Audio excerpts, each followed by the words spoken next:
धन्य पावने न कृतार्थमानी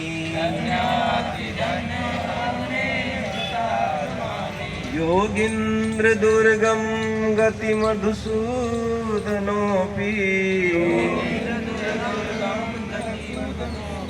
तस्या नमोस्तु वृषभानुभुवो दिशेऽपि।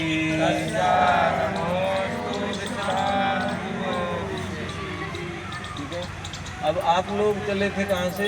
पीली पोखर से। पीली पोखर की कथा पता है आप लोगों को?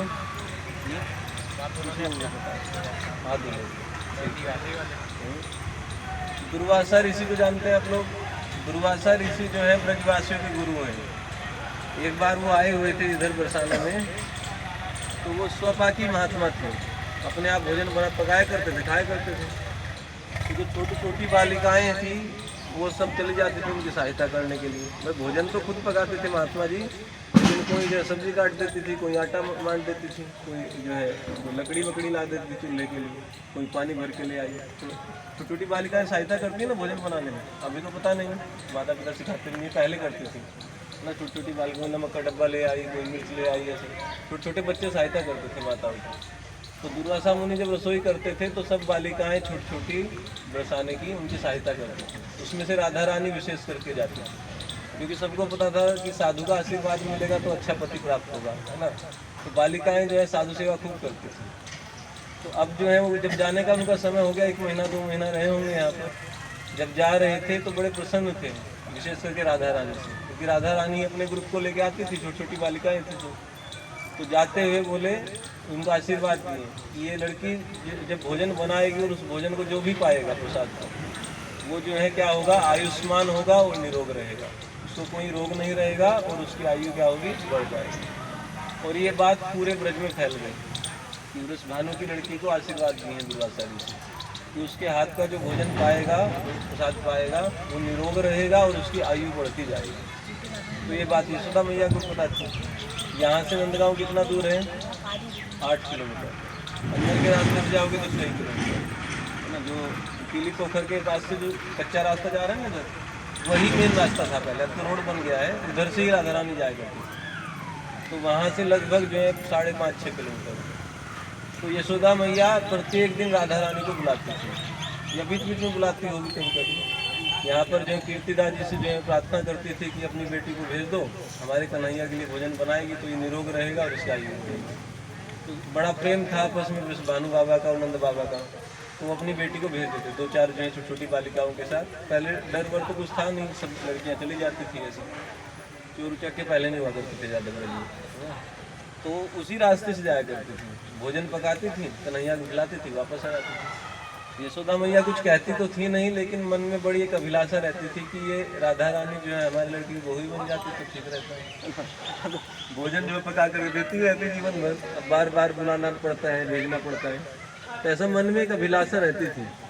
और एक दिन ऐसे ही जो है उनके हाथों पर मेहंदी वो लगा दी, हल्दी। एक्चुअली हल्दी तब लगती है जब रिश्ता पक्का हो जाता है ना, तभी तो हल्दी होती है ना। तो उन्होंने ऐसी यशोदा मैया के एक दिन ऐसे जो भाव में थी ला करके जो हल्दी लगा दी, कि होने वाली बहू है। और राधा रानी शर्मा करके जो है वहाँ से चली आई। और जब रास्ते में आ रही थी बड़ी खुश होती हुई आ रही थी। उनको पता था कि यशोदा मैया हमको अपनी बहू मानती हैं, ये भी चाहती थी कि हमारा विवाह हो जाए भगवान कृष्ण से, है ना। लेकिन बात जो है अभी पिताजी तक गई नहीं थी। तो रास्ते में जब आ रही थी, जब बरसाना निकट आ गया, पीली पोखर से बरसाना बहुत निकट है, तब एकदम से भय हो गया मन में। सोचे कि बाबा देखेंगे और माँ देखेगी तो क्या कहूँगी, हल्दी कौन लगाया है। तो शर्मा गई राधा रानी। तो वहीं पर एक पोखरा था, एक तालाब था, उसमें जाकर के अपने हाथ धुल लिए। तो आज भी आप देखेंगे थोड़ा थोड़ा पीला पीला आपको पानी दिख रहा होगा, है ना। हरा तो काई की वजह से है, अगर वैसे आप उठाएंगे तो उसका पीलापन है उसमें पानी में आज भी। उसी को कहते हैं पीली पोखर। वहाँ से आप लोग स्टार्ट करें, ठीक है ना। ऐसे भगवान कृष्ण का जन्म कहाँ हुआ था? मथुरा में, है ना। मथुरा से कहाँ शिफ्ट कराया गया? गोकुल। गोकुल महावन।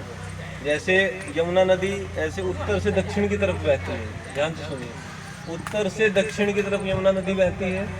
इस तरफ पूर्वी तट पर 7 वन है और पश्चिमी तट पर 5 वन है। तो हम लोग इस तरफ बैठे हैं अभी। यमुना जी ऐसे जा रही हैं इस तरफ, मथुरा की तरफ, है ना। हम लोग इस तरफ बैठे हैं। इधर कितने वन हैं? 7। इधर कितने हैं? 5। तो मथुरा में भगवान का जन्म हुआ, यमुना जी के तट पर है मथुरा, और वहाँ से उनको गोकुल भेजा गया, यमुना पार करके उस तरफ। तो कहाँ भेजा गया? गोकुल में। उसको कहते हैं महावन, ठीक है। वहाँ पर 5 वन हैं। किसी को नाम याद है? पश्चिमी तट के 5 वन हैं। भद्रवन बोलिए सब लोग।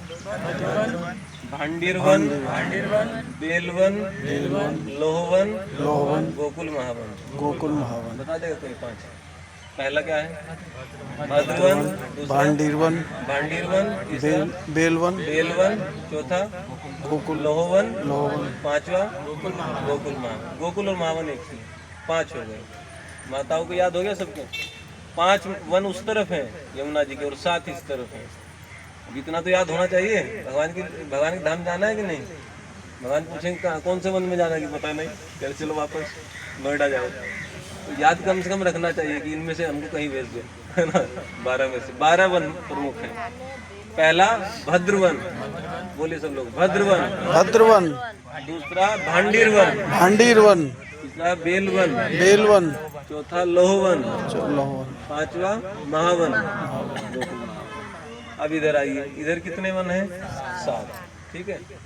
पहला है मधुवन, दूसरा तालवन, तीसरा कुमुदवन, चौथा बहुलावन, 5वां वृंदावन, 6ठा खदीरवन, 7वां काम्यवन। याद हो गया? ये नहीं। पहला मधुवन, तालवन, कुमुदवन, बहुलावन, वृंदावन, खदीरवन, काम्यवन।